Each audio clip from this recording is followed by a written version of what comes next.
Assalamualaikum warahmatullahi wabarakatuh. Selamat datang di channel Andi Guru Geografi. Survei penduduk. Jumlah penduduk di suatu negara akan terus mengalami perubahan, baik perubahan yang bertambah ataupun berkurang. Perubahan jumlah penduduk harus dipantau dan dihitung sebagai dasar penentuan kebijakan pembangunan di masa mendatang. Beberapa cara untuk mengetahui jumlah penduduk di suatu negara ada antara lain, misalnya yang pertama adalah dengan sensus penduduk, yang kedua survei penduduk, dan yang ketiga dengan cara registrasi penduduk. Baik, kita akan membahas tentang survei penduduk. Apakah yang dimaksud dengan survei penduduk itu? Survei penduduk adalah suatu perhitungan jumlah penduduk di suatu negara dengan menggunakan sistem sampel.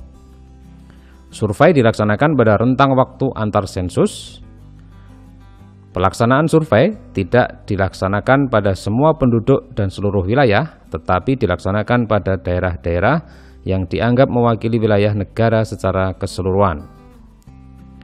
Adapun data kependudukan yang diambil itu juga bersifat spesifik sesuai dengan kebutuhan atau tujuan dari survei.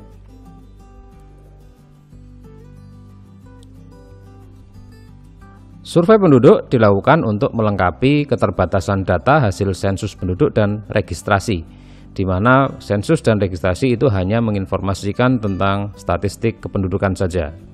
Sementara survei penduduk dapat digunakan untuk mencari sifat dan perilaku penduduk di suatu wilayah. Survei penduduk dilakukan untuk mengumpulkan data tertentu saja yang bersifat spesifik, namun dalam pengambilan datanya berusaha untuk mendapatkan informasi yang lebih rinci dan mendalam. Adapun beberapa manfaat survei antara lain, yang pertama, survei dapat digunakan untuk mendapatkan informasi mengenai perubahan kondisi penduduk dalam rentang waktu antar sensus, misalnya data tentang jumlah kelahiran dan kematian. Survei juga bisa digunakan untuk membandingkan penduduk wilayah satu dengan yang lainnya. Survei juga dapat digunakan untuk mengetahui perkembangan sosial ekonomi penduduk di suatu wilayah. Juga dapat digunakan untuk mendapatkan informasi kependudukan yang memungkinkan untuk menganalisa struktur penduduk. Manfaat yang lain bahwa survei penduduk adalah hasilnya dapat digunakan sebagai kerangka contoh induk atau KCI untuk melaksanakan kegiatan survei-survei yang lain, misalnya survei perilaku masyarakat, angkatan kerja, kesehatan, lingkungan hidup, indeks kebahagiaan, dan berbagai macam survei yang lain. Adapun beberapa contoh survei yang pernah dilakukan oleh pemerintah Indonesia yang berkaitan dengan kependudukan antara lain, yang pertama misalnya adalah survei sosial ekonomi nasional atau sering disingkat dengan Susenas. Survei ini dilaksanakan untuk mendapatkan data berbagai aspek sosial, ekonomi, dan pemenuhan kebutuhan hidup seperti sandang, pangan, pendidikan, kesehatan, keamanan, dan kesempatan kerja. Survei yang lain yang pernah dilakukan oleh pemerintah Indonesia adalah Survei Angkatan Kerja Nasional atau Sakernas. Sakernas merupakan survei yang dilaksanakan untuk mendapatkan data ketenagakerjaan yang meliputi jumlah penduduk yang bekerja, jumlah pengangguran yang ada, penduduk yang berhenti atau pindah kerja, jumlah penduduk usia kerja. Nah, ada 4 itu. Kemudian yang ketiga, survei yang pernah dilakukan oleh penduduk Indonesia adalah survei penduduk antar sensus atau SUPAS.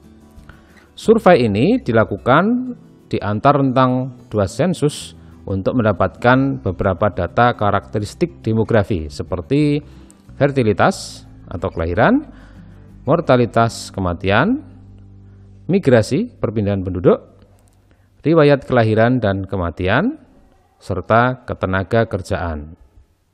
Dan yang keenam, juga untuk mengetahui data secara dari segi sosial dan budaya. Survei penduduk yang keempat yang pernah dilakukan pemerintah Indonesia adalah Survei Monitoring Krisis Global atau SMKG. Survei ini dilaksanakan oleh BPS atau Badan Pusat Statistik yang bekerja sama dengan Bappenas dan Bank Dunia untuk mengetahui dampak dari krisis global yang terjadi di Indonesia terhadap lapangan kerja dan bisnis, angka kriminalitas, pendapatan dan pengeluaran masyarakat, makanan dan minuman, pendidikan dan anak-anak putus sekolah, serta kesehatan dan gizi makanan.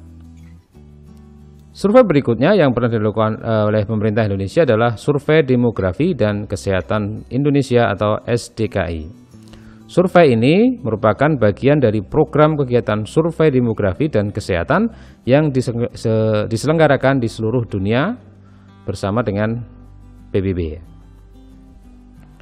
Pelaksanaan SDKI untuk mendapatkan data antara lain fertilitas atau tingkat kelahiran, kemudian keluarga berencana, kesehatan ibu dan anak, pengetahuan tentang HIV dan AIDS, pengetahuan tentang malaria, dan juga kesehatan dan gizi masyarakat. Beberapa kegiatan survei yang lain misalnya juga ada survei tentang perilaku peduli lingkungan hidup atau SPPLH. Survei ini merupakan survei perilaku tentang kepedulian rumah tangga terhadap lingkungan. Bentuk kepeduliannya antara lain misalnya bagaimana tentang perumahan di suatu wilayah, pemanfaatan air, perilaku masyarakat dalam memanfaatkan energi, perilaku masyarakat dalam mengelola sampah, dalam memanfaatkan transportasi, kemudian tingkat pengetahuan rumah tangga terhadap perilaku ramah lingkungan. Selanjutnya juga beberapa survei yang lain, misalnya adalah survei surveillance perilaku atau SSP. Survei ini merupakan survei untuk mengetahui gambaran epidemik yang terjadi pada kelompok populasi yang paling berisiko terhadap terjadinya penularan HIV atau AIDS di Indonesia. Survei yang lain juga misalnya adalah survei komuter. Survei ini merupakan survei yang menyediakan informasi karakteristik komuter atau pengaju dan rumah tangganya di wilayah Jabodetabek. Juga ada survei penilaian tingkat kebahagiaan atau SPTK, di mana survei ini merupakan survei yang dilakukan untuk mengukur tingkat keberhasilan pembangunan nasional dari sisi sosial.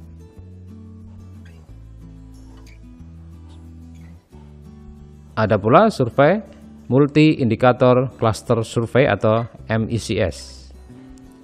Survei ini merupakan program survei rumah tangga internasional yang dikembangkan oleh UNICEF untuk membantu negara-negara mengisi kesenjangan data untuk pemantauan pembangunan manusia pada umumnya dan juga situasi anak-anak dan perempuan pada khususnya. Survei yang lain adalah pendataan tentang PODES atau potensi desa. Pendataan ini atau survei ini dilaksanakan setiap 3 tahun sebelum pelaksanaan sensus, di mana PODES ini bertujuan untuk mengumpulkan data potensi atau keadaan pembangunan desa, meliputi keadaan sosial, ekonomi, kondisi sarana prasarana, dan potensi-potensi desa yang lain. Baik, itu tadi adalah beberapa contoh tentang survei yang dilakukan oleh pemerintah Indonesia. Sekian, terima kasih atas perhatiannya. Wassalamualaikum warahmatullahi wabarakatuh.